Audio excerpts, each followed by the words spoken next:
తెలుగు రాష్ట్రాల్లో అతిపెద్ద lift manufacturer lifts dealership కూడా ఇవ్వబడును. వల్లభనేని వంశీ అరెస్టు ఏపీలో పొలిటికల్ హీట్ ను పెంచింది. గన్నవరం టీడీపీ కార్యాలయంలో కంప్యూటర్ ఆపరేటర్ గా పనిచేస్తున్న సత్యవర్ధన్ ను కిడ్నాప్ చేసి జైలుకు తరలించడం టీడీపీ వైసీపీ మధ్య మాటల యుద్ధం నడుస్తోంది. ఇంతలోనే వంశీ కోసం జగన్ రంగంలోకి దిగారు. వంశీని ములాఖత్లో కలిసేందుకు వైఎస్ఆర్సీపీ అధినేత జగన్ మంగళవారం జైలుకు రానున్నారు. ప్రస్తుతం బెంగళూరులో ఉన్న వైసీపీ అధినేత మంగళవారం బయలుదేరి విజయవాడకొచ్చి వంశీతో మాట్లాడి ధైర్యం చెప్పనున్నారు.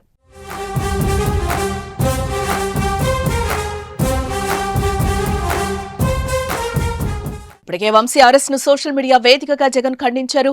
చంద్రబాబు ప్రభుత్వంపై తీవ్ర ఆగ్రహం వ్యక్తం చేశారు. ఆయన తప్పుడు కేసులు పెట్టి కొట్టి హింసిస్తే వారి పేర్లను తాము కూడా డైరీలో రాసుకుంటామని తీవ్ర వ్యాఖ్యలు చేశారు. ఇప్పుడిప్పుడు నేరుగా వంశీ కోసం విజయవాడ జగన్ వస్తూ ఉండటం రాజకీయంగా మరింత వేడెక్కనుంది.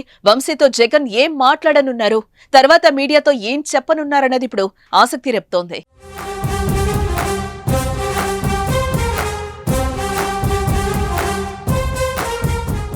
మరోవైపు వంశీపై పాత కేసులపై అధికారులు ఫోకస్ చేయడం, పాత కేసుల్లో పీటీ వారెంట్లు వేసి కస్టడీలోకి తీసుకునేందుకు పోలీసులు సిద్ధమవుతున్నట్లుగా వస్తున్న వార్తలు వంశీ కుటుంబ సభ్యులు, అనుచరుల్లో ఆందోళన కలిగిస్తున్నాయి. అలాగే అటు సత్యవర్ధన్ కేసులో కీలక ఆధారాలు సేకరిస్తున్నారు. హైదరాబాద్ లో వంశీ ఇంటికి సత్యవర్ధన్ వెళ్లిన సీసీ ఫుటేజ్ పోలీసుల చేతికి చిక్కింది. అలాగే వంశీ సెల్ ఫోన్ కోసం కూడా పోలీసులు తీవ్రంగా వెతుకుతున్నారు. హైదరాబాద్ లో ఆయన అరెస్టు చేసే సమయంలో పోలీసులకు ఫోన్ దొరకలేదు. వంశీ వ్యక్తిగత సహాయకుడి ఫోన్ మాత్రమే స్వాధీనం చేసుకుని సీజ్ చేశారు. వంశీ ఫోన్ దొరికితే కేసుకు సంబంధించిన కీలకమైన ఆధారాలు లభించినట్లేనని పోలీసులు భావిస్తున్నారు. హైదరాబాద్ లోని ఇంట్లో పోలీసులు తీవ్రంగా గాలించిన ఫోన్ మాత్రం ఎక్కడా లభించడం లేదు. అటు జైల్లో వంశీ భద్రతపై ఆయన సతీమణి ఆందోళన వ్యక్తం చేస్తున్నారు. జైల్లో ప్రాణహాని ఉందని చెప్పడంతో విజయవాడలోని జిల్లా కారాగారంలో భద్రతను మరింత పెంచారు.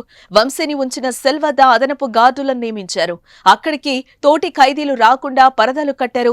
మరి వంశీ విషయంలో ఏం జరగనుంది? వైసీపీ నాయకులపై కేసులు నమోదవుతూ ఉండడంపై జగన్ యాక్షన్ ప్లాన్ ఏంటి అన్నది చూడాలి.